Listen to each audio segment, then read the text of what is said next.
Speaking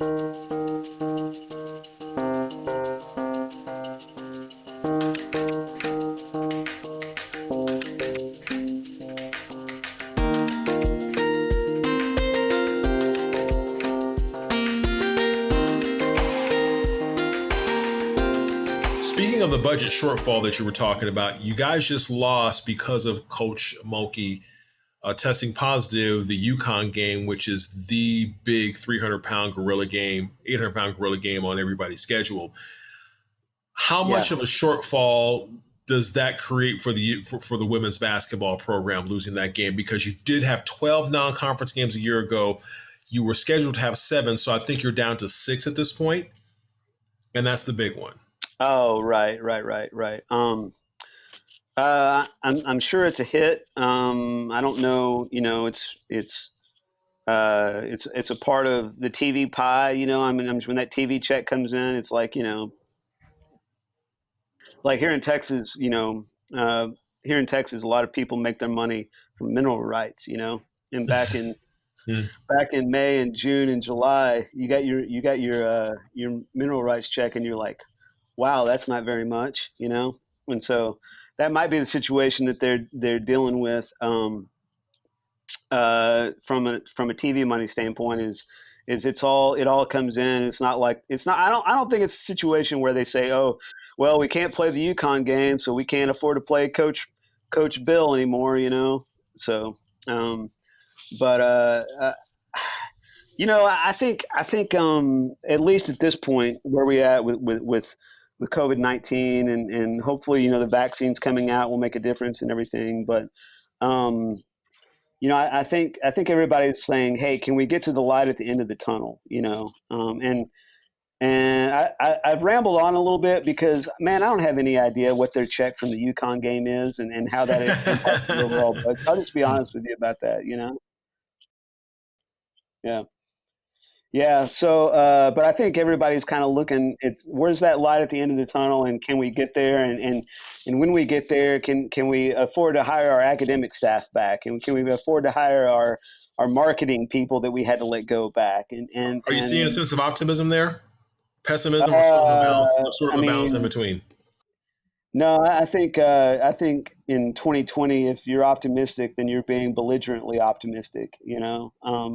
But I think there's a call for that, and I think that's probably, something about the human spirit that tells us that we're going to push through this, and we're going to get back to, or we're going to get to something that's more fun than watching a dang Packers game with nobody in Lambeau Field. Chad, I'm going to toss out a couple different things and see if one of them resonates. If one of them is something where you have, a strong opinion or strong information based on what you're reporting. Yep. So pick one: healthcare for athletes, and like sports operations. Just in terms of the mechanics of how collegiate athletics work and how the relationship between an athletic department and the student athlete is changing as a result of the pandemic. Any strong impressions or indicators that you've gained from what you've seen over the past year? Are you asking if the infrastructure should change or healthcare for athletes should change?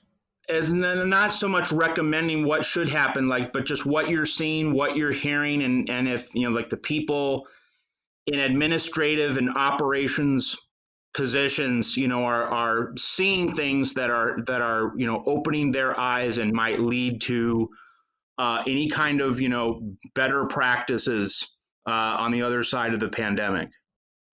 I don't think so. I mean, I think there's a whole lot more. There's a whole lot more concern about just survival of college athletics than there is of saying, "Oh, well, when we get past this, we're going to do this better." And I like, I have I have strong ties to where I went to school. I was born in Lubbock. My parents were born in Lubbock. They went to Texas Tech. I went to Texas Tech. I worked in the athletic department for 4 years at Texas Tech. And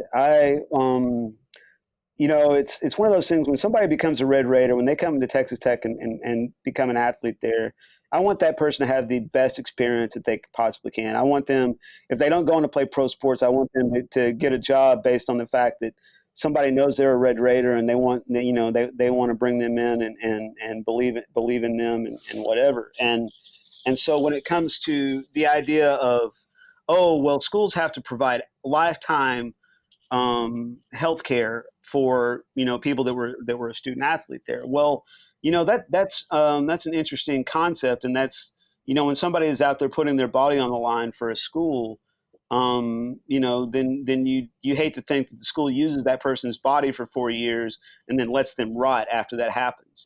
But to me, that's not part of the on the ground real world narrative. I mean, I think and the other thing you got to realize with COVID or whatever, and you guys may have better statistics on how many college athletes are getting COVID on campus and then having to go to the hospital and be hospitalized or in the ICU.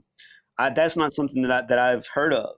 And think about how many hundreds of thousands of college athletes there are in this country, and I'm sure there's cases of everything.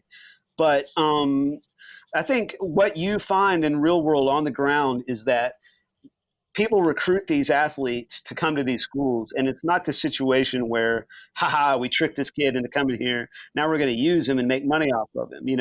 I think there's a huge sense of genuine caring about the people that they ask to come to these programs.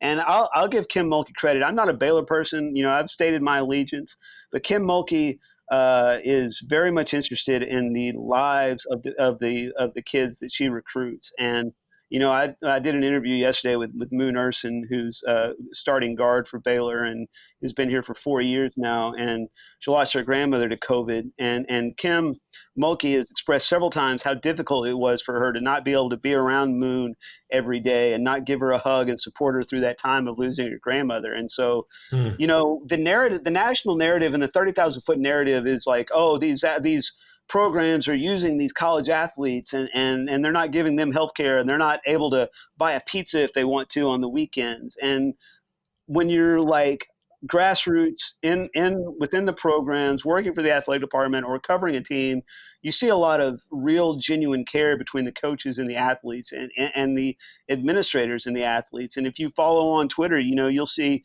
any personal news a former athlete or current athlete has, the first people that jump on board and say, hey, I really appreciate you and everything, are the assistant athletic directors and the coaches and whatever. And so, at least from where I am and where I've been, you see a whole lot more of a family atmosphere than you see a transactional atmosphere.